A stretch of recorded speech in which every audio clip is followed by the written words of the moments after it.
Dios les bendiga, mis amados hermanos, a todos los estudiantes del Centro Pentecostal de Instrucción Bíblica, Extensión Urabá. Para mí es un grato saludo volverles a saludar a través de este medio. Aquí estamos estudiando el libro de Hechos de los Apóstoles. Para el día de hoy tenemos una clase muy importante, necesaria. Así que antes de continuar, quiero invitarle para que usted esté toda la clase. Durante la clase vamos a tener la palabra clave para que usted me la envíe al WhatsApp para yo darme cuenta que usted escuchó toda la clase. Posteriormente pues vamos a estar muy atentos porque también vienen las recomendaciones o los compromisos que quedan para el próximo encuentro. Vamos a hacer una oración para que sea Dios bendiciéndonos de una manera muy especial, que sea Él acompañándonos, dando sabiduría y entendimiento, inspiración y usándonos. Amado Jesús, oramos en tu nombre santo y todos los alumnos que están conectados y los que se están conectando a esta clase del libro de los Hechos. Dios mío, te pido que seas tú dándonos sabiduría, quitando toda distracción que nos pueda, Señor, desviar de la atención a tu palabra. En el nombre de Jesús te pedimos, amado Padre. Amén. Ok, mis amados hermanos, vamos a iniciar la clase. Para el día de hoy tenemos como tema primordial nacimiento de misiones extranjeras. Vamos, en nuestro versículo clave está en Hechos capítulo 13, versículo 3. Entonces, habiendo ayunado, dice así en el nombre de Jesucristo, entonces, habiendo ayunado y orado, les impusieron las manos y los despidieron. Ok. Vamos a mirar todo lo que es, mis amados hermanos, el nacimiento de misiones extranjeras. Hoy vamos a mirar el lugar donde nacen las misiones, donde nacen. Tal vez teníamos algún conocimiento previo, no sé si alguno sabe. Si usted sabe, puede escribir allí en el chat dónde cree usted que nacen las misiones. A ver, quien dice, si no sabe, pues para eso estamos, para aprender. Ok. Cuando la persecución llegó a la iglesia en Jerusalén, los discípulos, los creyentes salieron, buscaron otros territorios.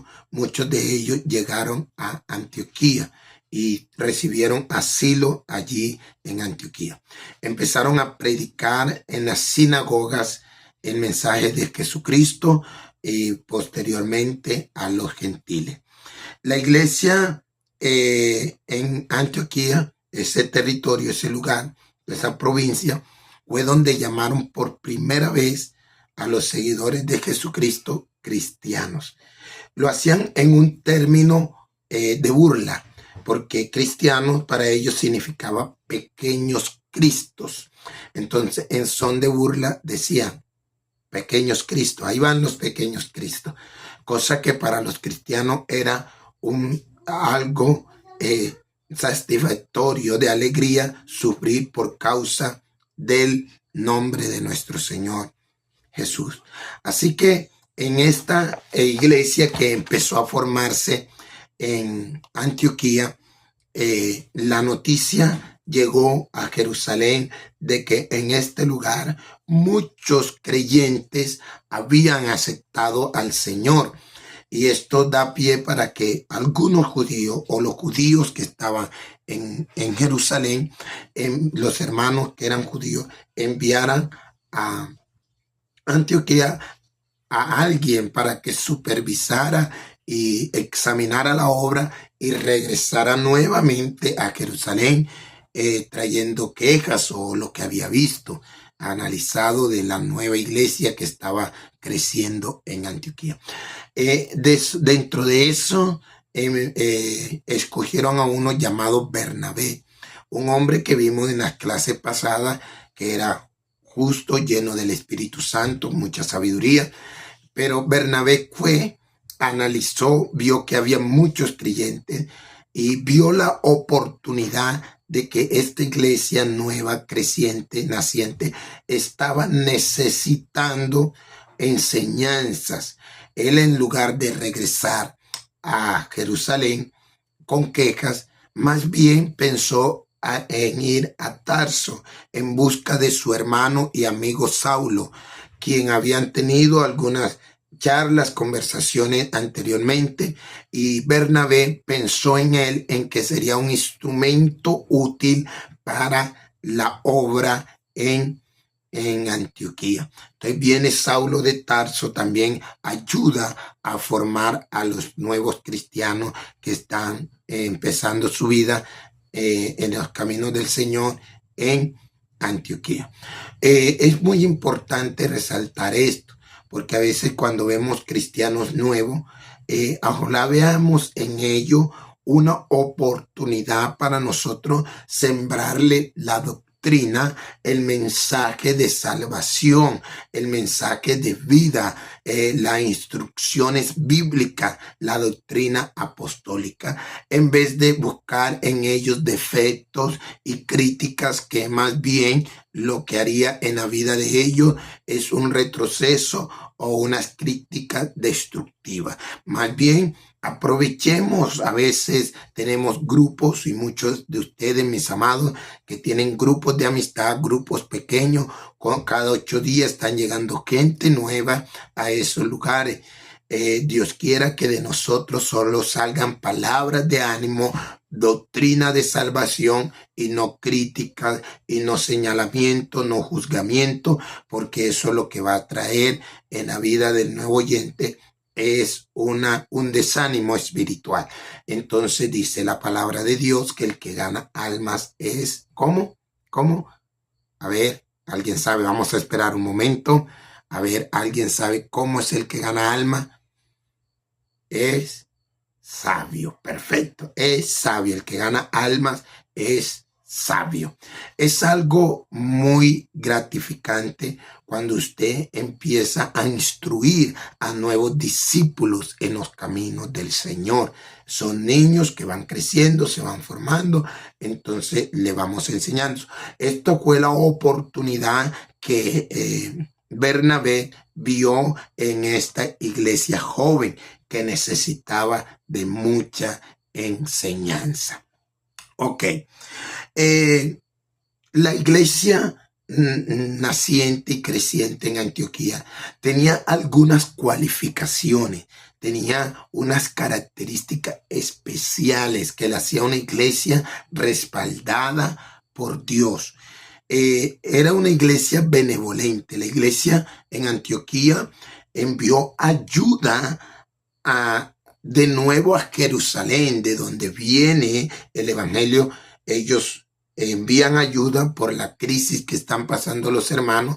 Entonces mire que eran nuevos, podían decir, necesitamos ayuda, necesitamos colaboración, necesitamos ofrenda, necesitamos apoyo. No, ellos antes enviaron ayuda. Esto también es muy importante resaltarlo, mis amados hermanos, porque la bendición viene del Señor, y si Dios te pide es porque ya te ha dado.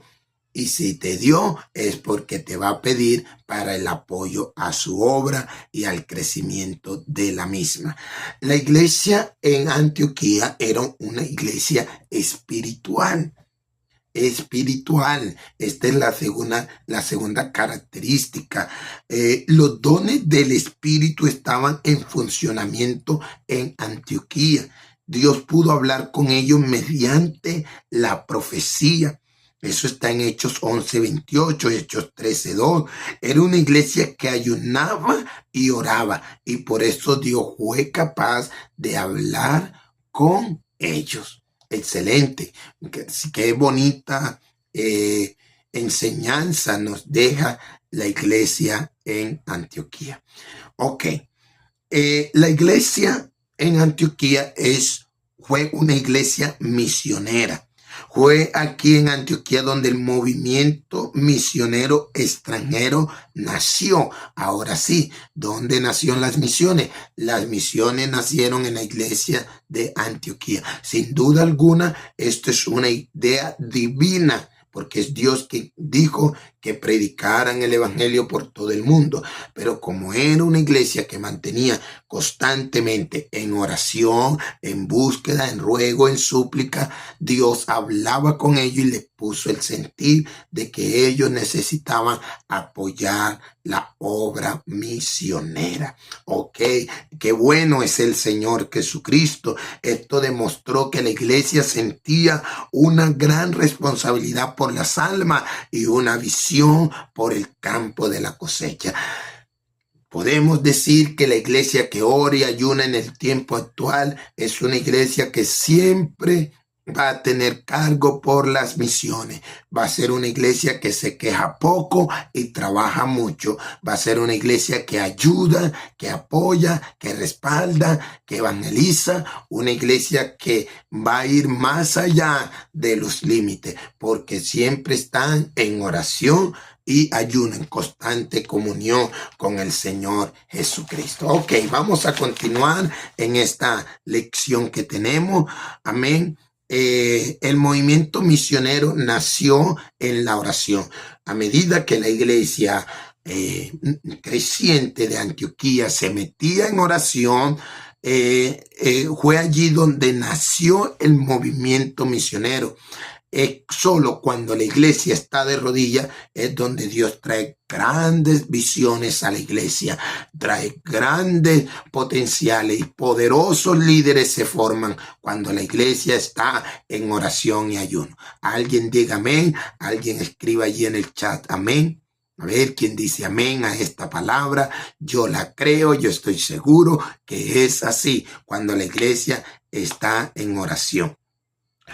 Dentro de esta iglesia se formaron unos líderes. Dios formó unos líderes encabezados por Bernabé.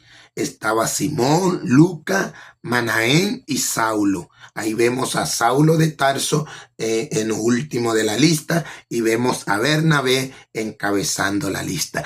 Estos líderes tenían algo en común, algo que hacían continuamente. ¿Sabe qué es? Ellos servían a Dios, al Señor constantemente. Ellos mantenían en ayuno y mantenían en oración.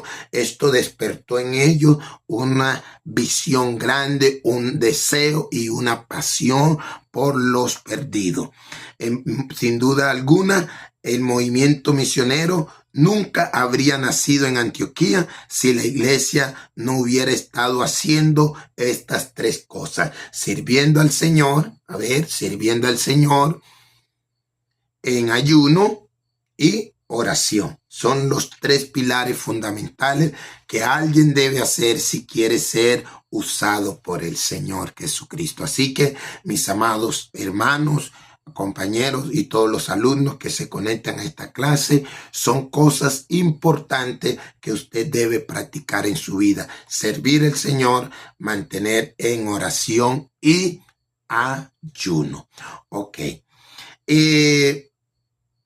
Estas personas no fueron elegidas por la voluntad humana. No. Estas personas fueron escogidas por el Señor.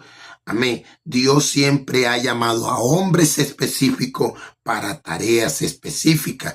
Amén. Bernabé y Saulo, ellos no fueron escogidos por hombre, como lo leímos en el versículo base de esta clase. Oraron, amén, y oraron por ellos. El Espíritu Santo los apartó a ellos y ellos fueron enviados al campo misionero. Estos hombres siempre se caracterizaron por algo, y era que en la vida de Saulo vemos que su entrega total a la voluntad de Dios.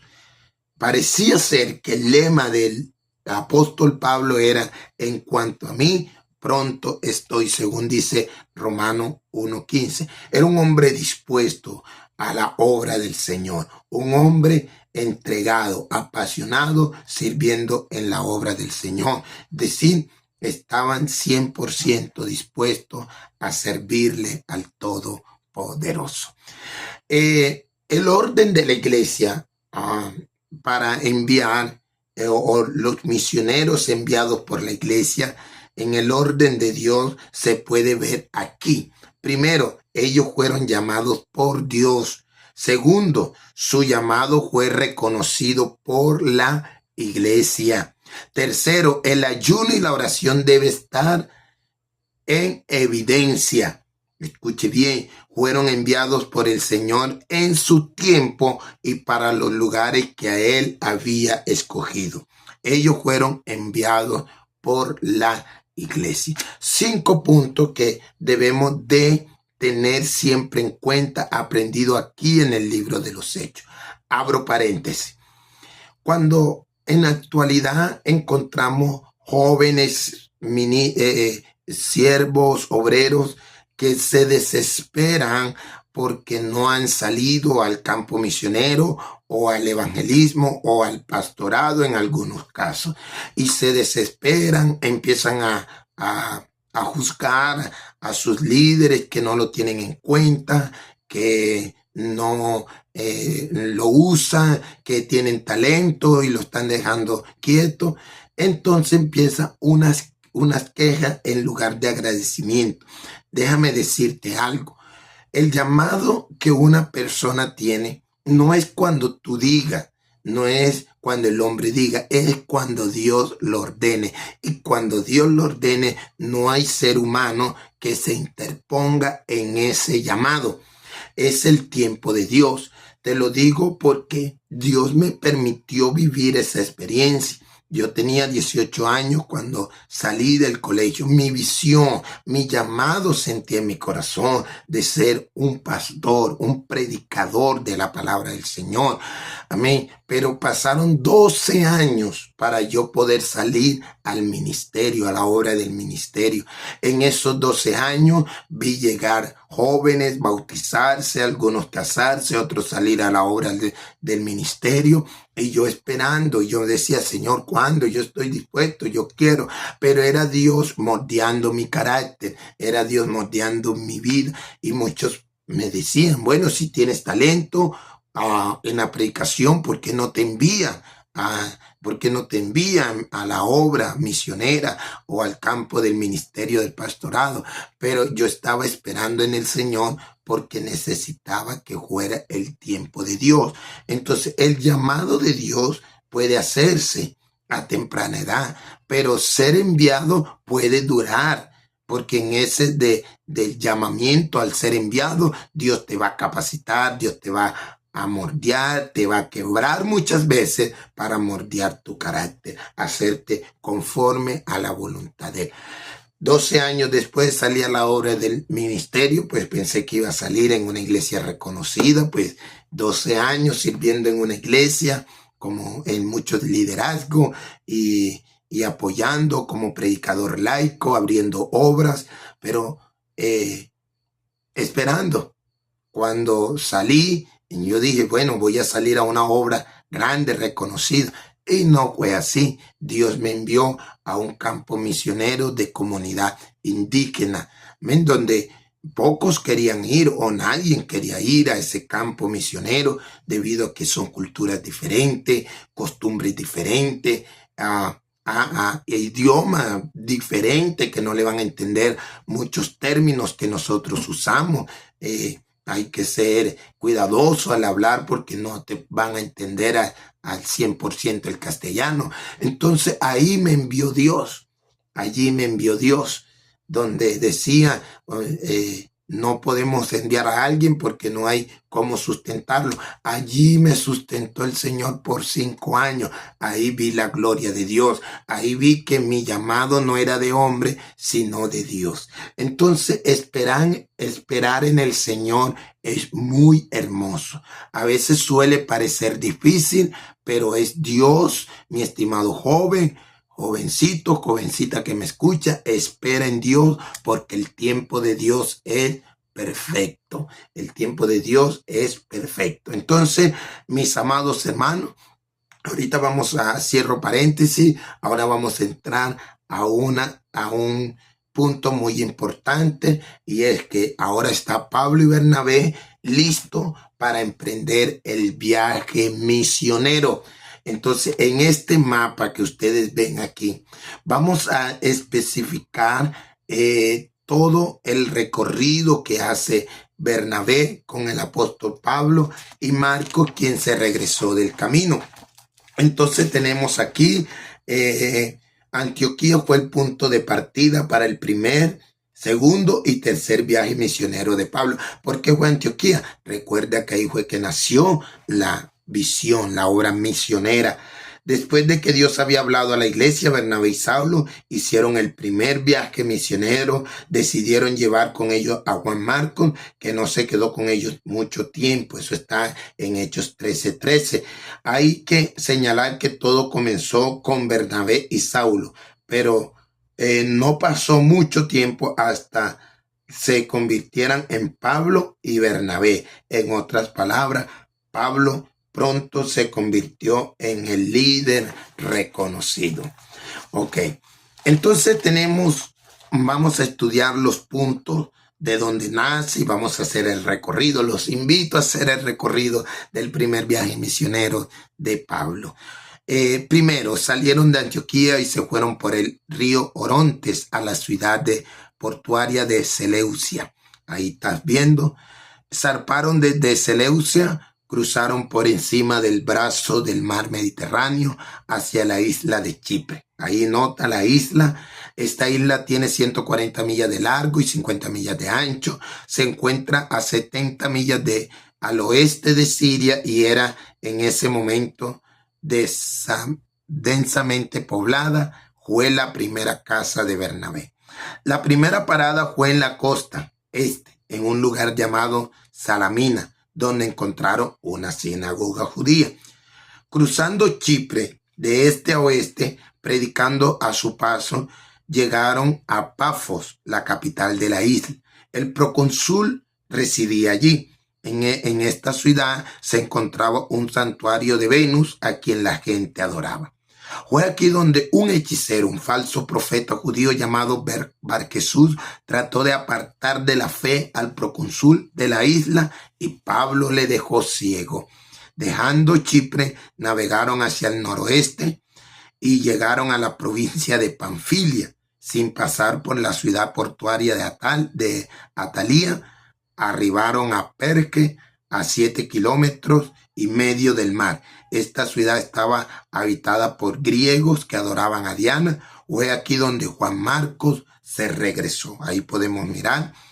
A Antioquía de Pisidia fue el siguiente campo de trabajo. Aquí Pablo predicó en la sinagoga. Recuerda que salen de Antioquía, pero aquí llegan a otro Antioquía. Esta Antioquía se llama Antioquía de Pisidia.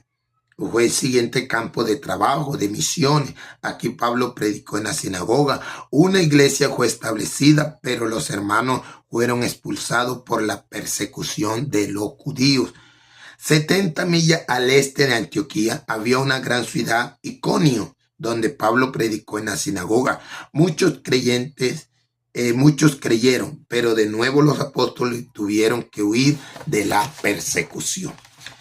Bueno, 18 kilómetros al suroeste de Iconio estaba la ciudad de Listra. Aquí podemos mirar en el mapa donde encontrar una ciudad de gentiles supersticiosos y sanó a un hombre que había sido cojo desde el vientre de su madre. Pensando que los apóstoles eran Mercurio y Júpiter, las personas fueron dirigidas por el milagro a tratar de ofrecer sacrificio a Pablo y Bernabé. Apenas habían restringido los actos de la gente cuando los judíos de Antioquía y de Iconio vinieron y alborotaron a la gente en contra de ellos. Ellos apedrearon a Pablo y lo arrastraron fuera de la ciudad y lo dieron por muerto. Pablo y Bernabé fueron a Derbe, entonces, a 20 millas de distancia. Allí predicaron el evangelio y muchos aceptaron al Señor. Ahora estaban muy cerca del paso del Monte Tauro, conocido como las puertas de Cilicia, y podrían haber regresado a casa con facilidad por un camino más corto y seguro, prefiriendo volver por el mismo camino por donde habían llegado a pesar de sus enemigos. Ellos volvieron a visitar a Listra, Iconio y a Antioquía, confirmando a las iglesias, estableciendo de otras nuevas en los pueblos cercanos. Entonces aquí miramos que podemos, la última parada de los misioneros pudieron pasar a Antioquía, a su punto de partida, pero ellos decidieron, como aparece en el mapa, regresar por los lugares donde habían estado predicando el evangelio, a ver cómo continuaba la obra en esos lugares. Es muy importante tener esto en cuenta. En Atalía embarcaron al barco y navegaron hacia el norte de Chipre, Antioquía de Siria. Fueron recibidos con gusto por la iglesia que los había enviado. Amén, amén. Alguien escribe amén. Es muy importante todo esto que estamos estudiando. Qué bonita palabra nos está dando el Señor. Cómo estos hombres sufrieron llevando el evangelio con grandes señales y milagros. ¿Dónde estaba el secreto de los milagros y señales que ellos hacían? Pues nosotros también lo tenemos en las manos. Es el sometimiento a la oración y el sometimiento al ayuno. Eso nos da el poder y la autoridad que necesitamos para enfrentar las situaciones adversas en los campos misioneros. Entonces aquí vamos a mirar algunos comentarios sobre el primer viaje misionero de Pablo. En Hechos 13, de 6 al 11, encontramos el primer hombre que se opone, un falso judío, brujo, hechicero, llamado Barjesús.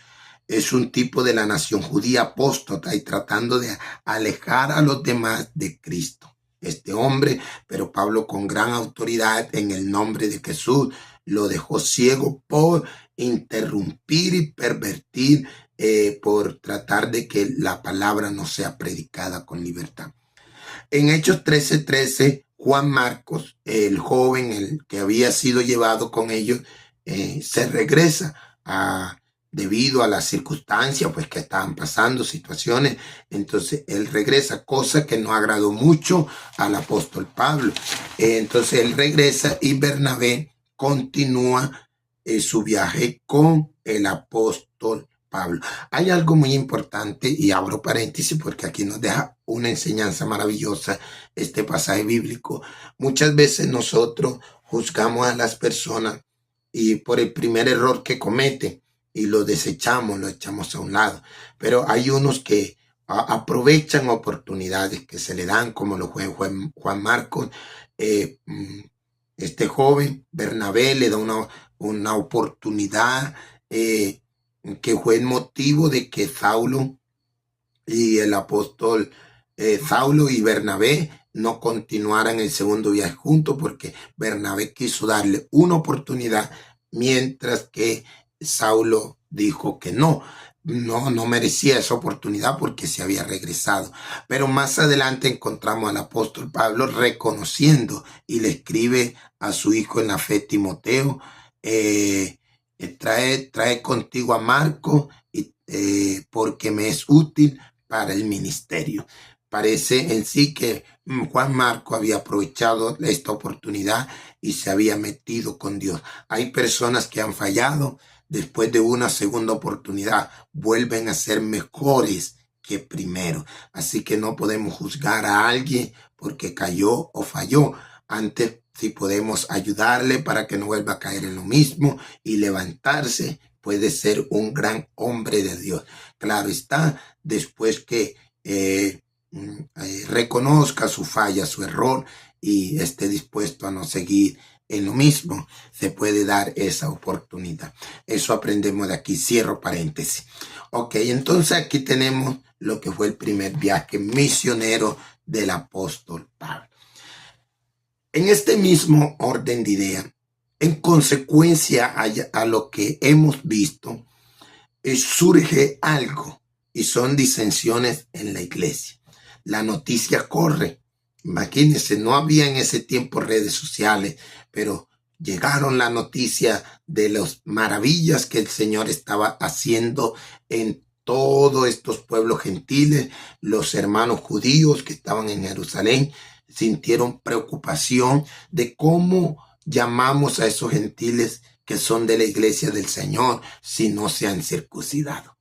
Entonces van a Antioquía, escuchan la enseñanza de Pablo, cómo es la explicación de Pablo. Pablo está convencido, él sabía que la gracia reemplazaba la ley y la tradición. Pablo usó gran sabiduría en el manejo de la situación. Resistió al apóstol Pedro, aclarándole lo que era la gracia del Señor Jesucristo, pero él sabía que no era prudente que los líderes de la iglesia estuvieran en desacuerdo. Se decidió que iban a llegar el asunto a la sede principal que estaba en Jerusalén, donde había nacido la iglesia. Abro paréntesis porque aquí quiero que nos metamos un poco para aclarar muchas, pero muchas dudas. Hoy en día encontramos muchos, podemos decirlo, líderes solitarios, que ellos sacan su iglesia porque ellos creen que así está bien y no se someten a ninguna autoridad. Predican la Biblia, predican hechos, predican el evangelio apostólico. Muchos ese evangelio es descompleto porque le falta algunas cosas. Ellos no quieren someterse a ninguna autoridad, quieren ser ellos la autoridad sobre los demás. Pero aquí vemos claramente que Saulo, Pablo de Tarso, con mucha sabiduría dijo, no es bueno que la iglesia tenga estas disensiones. Reunámonos en la sede principal. Vamos a hacer un concilio. Vamos a hablar este tema. Vamos a poner a los judíos y a los gentiles. Son llamados a la iglesia del Señor, que sea una sola enseñanza, que sea la doctrina clara. Entonces ellos viajan a Jerusalén. Pablo y Bernabé junto con los otros hermanos viajaron a Jerusalén. Mientras pasaron por Fenicia y Samaria, declararon la conversión de los gentiles. En cada lugar esto trajo mucha alegría a los hermanos. La noticia de la salvación de un alma siempre emociona a un verdadero hijo de Dios. A ver, ¿quién se emociona cuando alguien se bautiza? Quiero ver aquí a alguien que diga amén, amén. Alguien que se emociona cuando alguien llega a los pies de Cristo. O cuando escucha, en tal iglesia se bautizaron 1, 3, 5, 10. Gloria a Dios. Siempre habemos varios que nos emocionamos cuando la iglesia va en aumento. Esta misma felicidad sintieron los hermanos de Samaria, los hermanos de Fenicia, cuando iban contando la conversión de los gentiles. Hay algo muy importante que no podemos pasar por alto. Ahora está el primer concilio, la primera asamblea de la iglesia. Se hizo en Jerusalén. Se reúnen algunos exponentes, amén, como lo fue Bernabé, Pablo, Jacobo, y tenemos estos principales exponentes de este primer concilio. El caso primordial era la circuncisión, debido a que los gentiles debían de circuncidarse para pertenecer a la iglesia del Señor. Entonces empieza el primer concilio de la iglesia en Jerusalén. Fue extremadamente importante. Fue realizado para resolver la cuestión de una persona puede ser salva sin ser circuncidada. Sin embargo, aunque la cuestión específica que se estableció fue si la circuncisión era esencial para la salvación, fue un principio superior el que se determinó. Todo el asunto de la ley y la gracia estaba siendo tratada por este problema. Todo este asunto. Bueno, el consejo fue precedido por Jacobo, el medio hermano de Jesús, hijo de María. Y de José. A pesar de que no era uno de los 12 apóstoles originales, él era el pastor de la iglesia en Jerusalén en ese tiempo. Entonces podemos mirar que muchos hablaron y no hubo mucha discusión. Y los principales oradores, ya los mencioné. A ver quién: Pablo, Pedro, Bernabé y Jacobo. Pedro habló primero, dando el testimonio de cómo en la casa de Cornelio el Espíritu Santo se había derramado después de un poderoso mensaje, y toda la casa de Cornelio fue bautizada en el nombre de Jesucristo. Esto dio lugar para que entonces se prosiguiera en la asamblea, y Dice, él utilizó esto como un argumento efectivo aquí y cerró su discurso con las palabras llenas de gracia. Nosotros creemos que por la gracia del Señor Jesús seremos salvos también como ellos. Él no dijo, ellos serán salvos así como nosotros. No, seremos salvos. Él puso su raza, su genealogía, su creencia judía. Amén, lo que él era como judío, al igual que los gentiles. Es decir, nosotros seremos salvos por la gracia de Jesucristo. Pablo siguió con el relato de la gran obra realizada entre los gentiles en el primer viaje realizado en el mapa que vimos. Siguió eso. Jacobo habla algo muy importante. Revisó el testimonio de Pedro, que Dios primero visitó a los gentiles por su ministerio. Él citó una profecía de Amos 9:11 como una confirmación del orden de los eventos en el programa de Dios. Primero, Dios visitaría a los gentiles. Después de esto, Cristo volverá. Y tercero, el reino milenario será establecido luego que esa oportunidad a los gentiles se haya dado. Entonces, es allí donde Jacobo da unas palabras de sabiduría. Él sentencia que él pensó era justo y correcto. Él pronunció una sentencia que él creía que era justa y correcta. Fue puesto por escrito con la aprobación de toda la congregación de los hermanos. La decisión fue la siguiente. Entonces, ¿qué hicieron? Cogieron pluma y tinta y rollos y empezaron a escribir. Bueno, digámosle a los gentiles, no le inquietemos para que se conviertan al Señor. Ellos se pueden convertir al Señor. Pero vamos a amonestarles que los gentiles sean instruidos para mantener la pureza con la abstinencia de carne ofrecida a los ídolos. No pueden comer carne ofrecida a los ídolos. Que se alejen de los ídolos. Que se alejen de la fornicación. Y la carne que no lleve la sangre dentro, no pueden comer sangre, y que se dejen instruir por la iglesia. Mira algo muy importante, ¿cierto? Creo que no es cerrado paréntesis, y es lo siguiente, que la iglesia siempre debe ser instruida. Si tú estás pensando tener tu propia organización, tu propio proyecto misionero, estás pensando mal, porque tú debes ser instruido, guiado, sometido a una autoridad. Amén. Si tú quieres tener autoridad, debes ser sometido a autoridad, como nos enseña la palabra del Señor. Aquel centurión dijo, yo también soy hombre sujeto a autoridades. Entonces te das de cuenta, él era autoridad, pero estaba sujeto a autoridades también. Así que no podemos ser una rueda suelta. Aquí nace algo muy importante, la unidad de la iglesia. Ahora el resultado fue escrito en una carta, Pablo y Bernabé, amén, y Jacobo, Judas y Silas fueron delegados para llevar a las iglesias esta carta y leerla, que era lo que los los gentiles no podían hacer. No podían hacer esto, ni lo otro. Dios visita a los gentiles.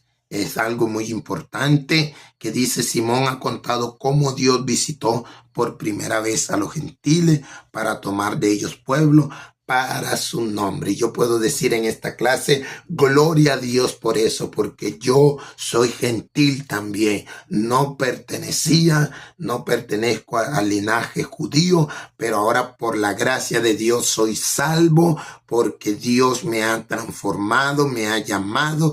Gracias a Dios por esta iglesia que nació en Pentecostés, con la sede principal en Jerusalén desde ese entonces, y por todo el mundo hasta llegar a mi vida. Dios me alcanzó, Dios me ha redimido. Hoy en día pertenecemos a la iglesia del nombre más grande del mundo. No sé cómo lo quieras ver, si es fanatismo, si es así como quieras pensar, pero yo te puedo asegurar que la iglesia del Señor es una en el mundo entero, y no estoy de acuerdo con alguien que saca su organización sin someterse a las autoridades superiores. Debemos someternos a las autoridades superiores si queremos tener autoridad. Decimos amén. ¿Quién está con esta palabra tan hermosa? A ver, alguien diga amén, amén. Atento porque ya casi suelto la palabra clave de la clase.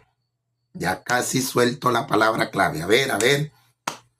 Estamos atentos. Ok. Bueno, entonces es algo muy importante para hoy.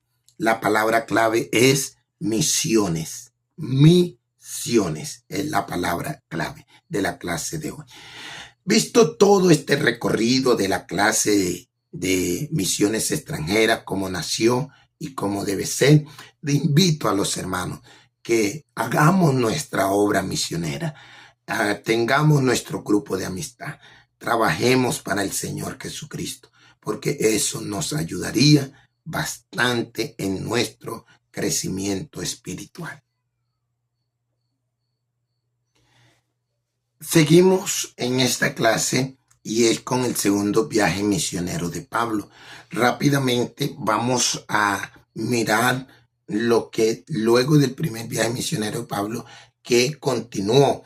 Y el segundo viaje misionero del apóstol Pablo, cuando los apóstoles regresaron a Antioquía después de asistir al primer concilio de la iglesia en Jerusalén, fueron acompañados por Judas y Silas, dos profetas. Pocos días después de su llegada, Pablo le dijo a Bernabé: volvamos a visitar a los hermanos. Miren lo que dice aquí.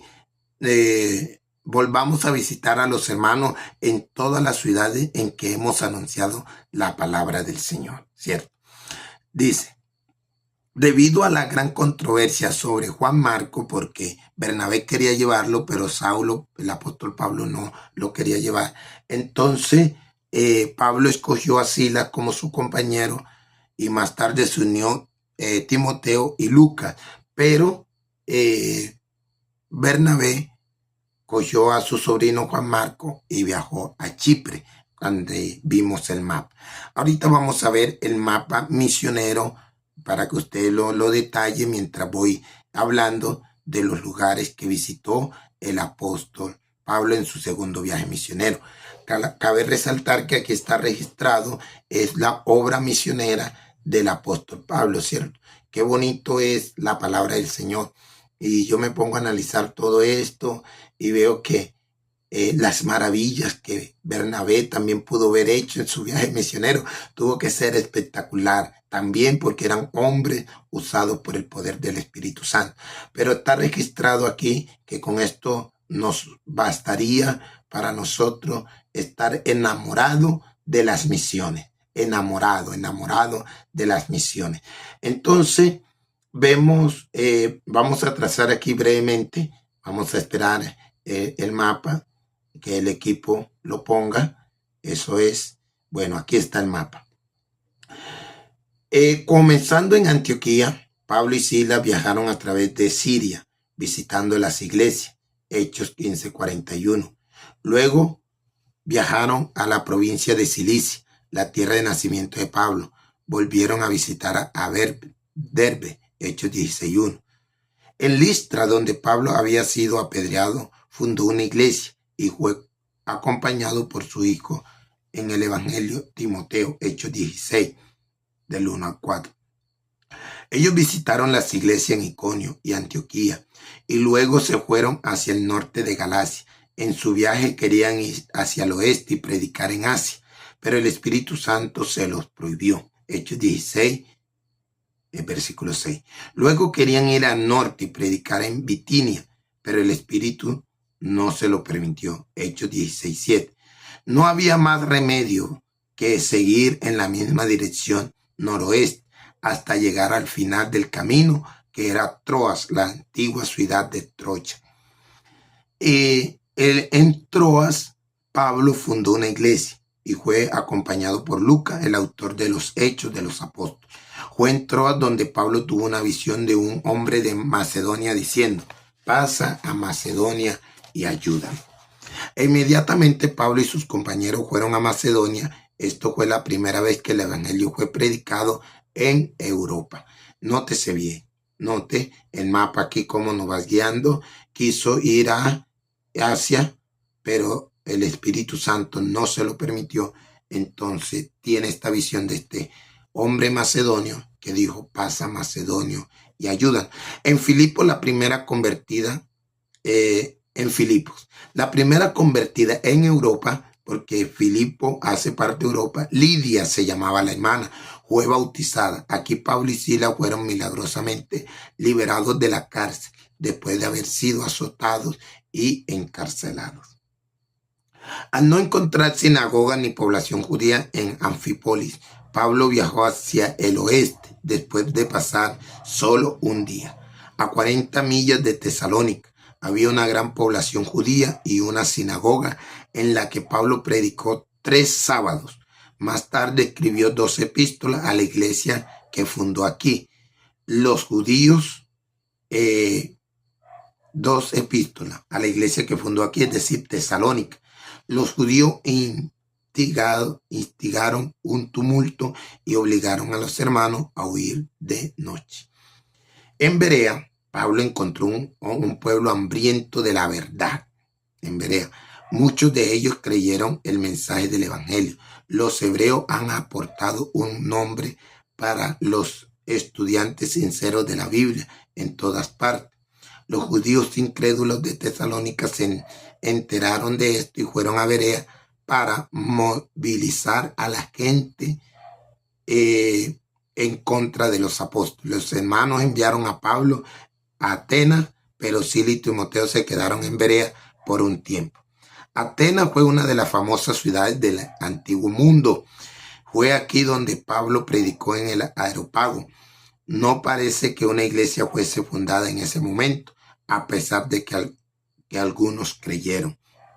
En Corinto, Lucas y Timoteo se unieron a Pablo y Pablo predicó la palabra con audacia durante 1 año y medio.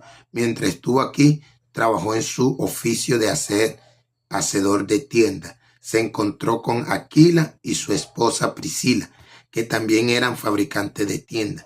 Debido a que Pablo trabajó en el mismo oficio, se quedó en su casa.